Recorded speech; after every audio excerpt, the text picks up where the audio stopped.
Welcome into this week's edition of the Zone Heads podcast presented by Kevin Crager, my go-to real estate agent.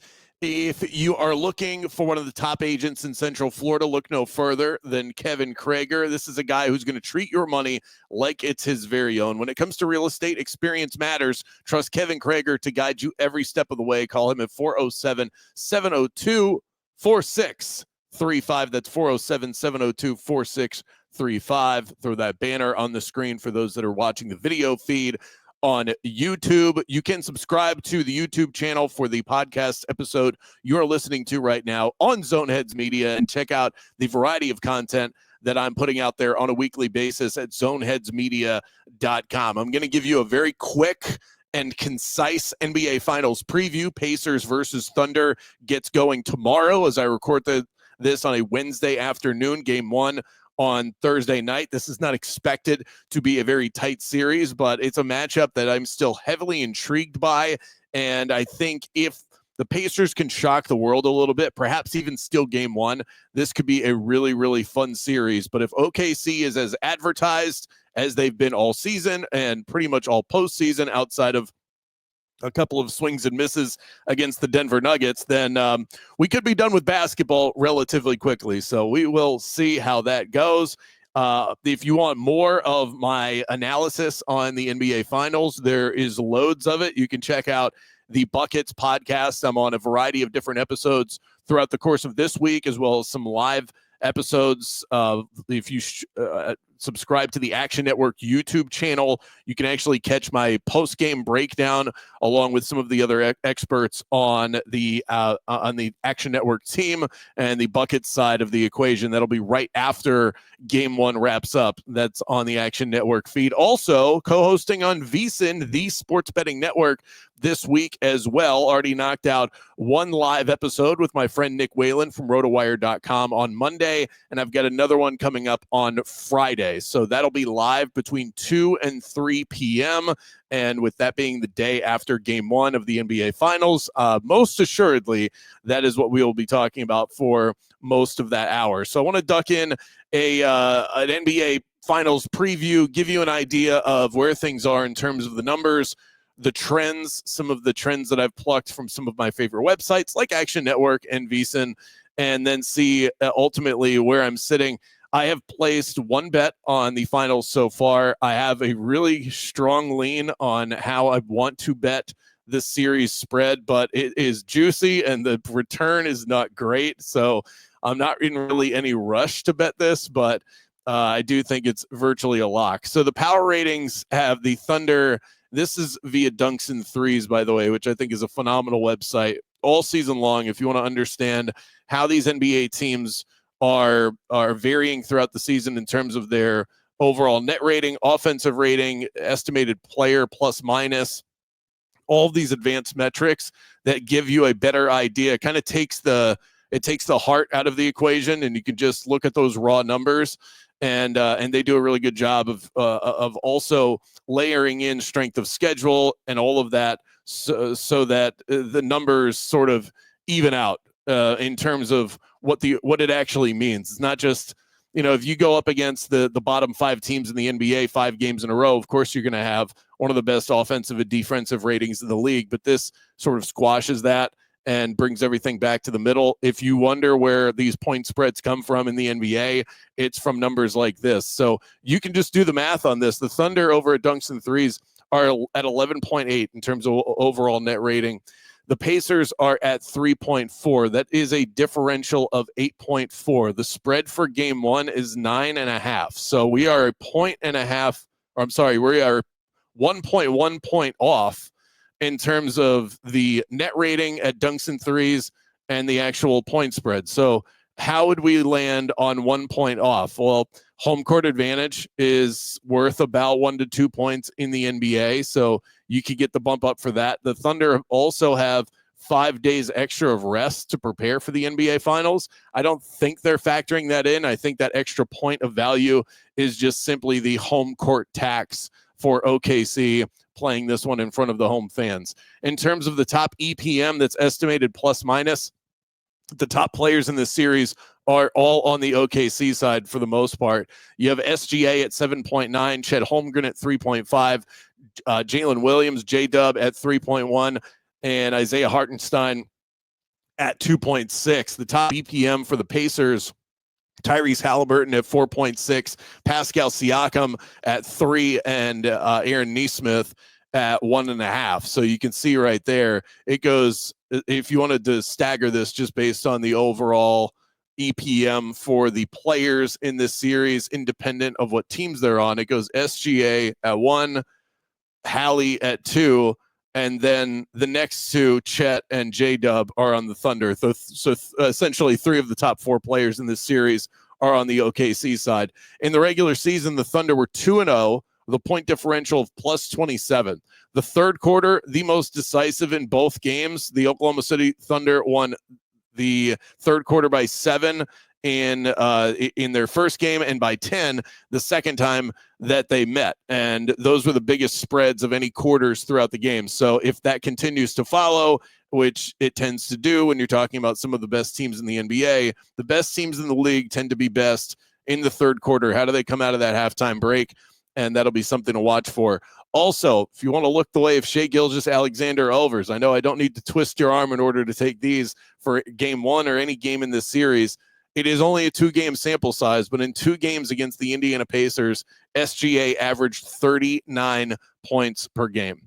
This will be the 10th time since 2013 that one of the teams in a series won at least 10% more games in the regular season than their counterpart. In those other 9 recent series, the series record is 8-1.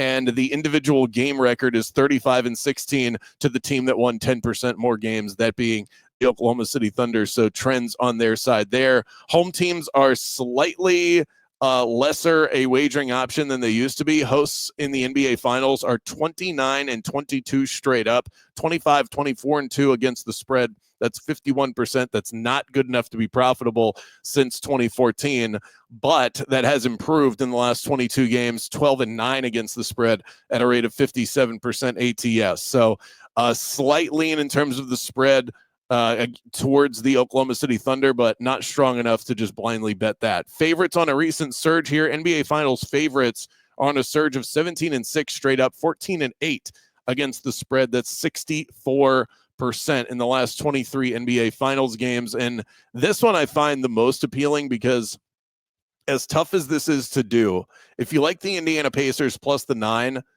you kind of have to take them on the money line too. Winners cover. Over the last 11 seasons and 61 games, outright winners have gone 55-3-3 against the spread, 94.8 in the NBA Finals. And so that would go for the Thunder. That would go for the Indiana Pacers. If the Pacers win, they cover. But if you like OKC, then there's a reason to just swallow the points and be done with it. Totals have leaned under as of late. Now, this is a tough one because these two teams like to play at a high pace. Both are highly efficient offensively. The Pacers, that's what got them here. The highest effective field goal percentage in the NBA playoffs is how they got to the finals to begin with. And if they're going to hang in this series, they're going to have to put up points. I also don't see Indiana having much of an answer for Shai Gilgeous-Alexander. It makes me want to lean over, especially early in the series when these two teams haven't adjusted to one another just yet. Games 2 and 3, when the coaches really start to get in there and start to tinker, is when I think some of the scoring could be crunched. That's how I feel about it common sense-wise. But the recent trends would tell me a different story. Totals lean under. In 68 NBA Finals games since 2013, there have been 28 overs and 38 unders and 2 ties. The under, though, is on a run. Over the last 36 NBA Finals games, the under is 24-11-1. That is 69% to the under over the last 36 NBA Finals games, including an 8-game streak heading into this NBA Finals. So we have seen 8 NBA Finals games in a row go under the total. People love betting overs. This is what I try and tell you every time I get the opportunity. People love betting the overs, just simply taking the under when you know there's going to be a shit ton of bets on the over. is typically a smart idea. The profitable angle in the NBA Finals, though, has been the first half under, going 66, 44, and 4. That's 60% since 2005, including 18 and 4 over the last 4 NBA Finals. So maybe that's the way to attack this. First half under, and then just stay away from the full game. The majority of the damage coming between game 1 and game 4 of the NBA Finals, where those first half unders are hitting at 63%. Now, for me, personally, I like the Pacers plus 9.5 in game 1. I think the number is spot on. As I mentioned with the dunks and threes net rating, it's what it spits out is that the Thunder should be 8.5 point favorites, a 1 point tax for the home court advantage.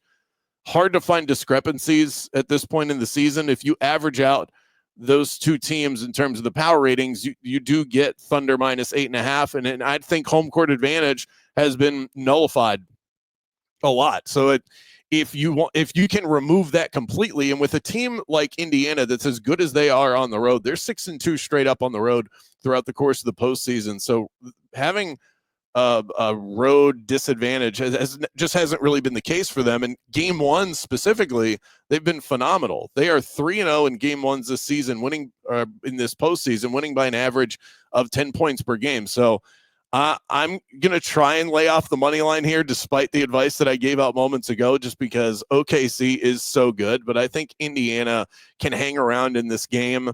And I'll take a sprinkle on that first half under as well, because I really like that trend. But one of the other things that really stood out to me is that Oklahoma City has allowed the 3rd most shot attempts and the 6th most points per game to opposing benches this postseason.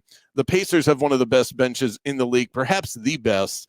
They should be able to get off to a decent start in this series. Also, if you are inclined to bet a series leader, I would look the way of Aaron Nesmith, most made threes in the series at plus 425. The Pacers have shot 47% on corner threes in the postseason, easily the best mark in the playoffs. Aaron Nesmith leads all players with 17 corner threes on 35 attempts and has also made the most threes in the playoffs in terms of the guys that remain on both of these teams. He's got 43. The next closest player is Halliburton. He's got about 38. So as long as that ankle is right, Oklahoma City will let you shoot the corner threes. I think Aaron Nesmith could find his way to shooting a bunch of them in this series. And then this is the one that I think is the safest bet to make of all, and one that I will probably end up placing before we get to Thursday night, but I just haven't yet because it is priced at minus 275.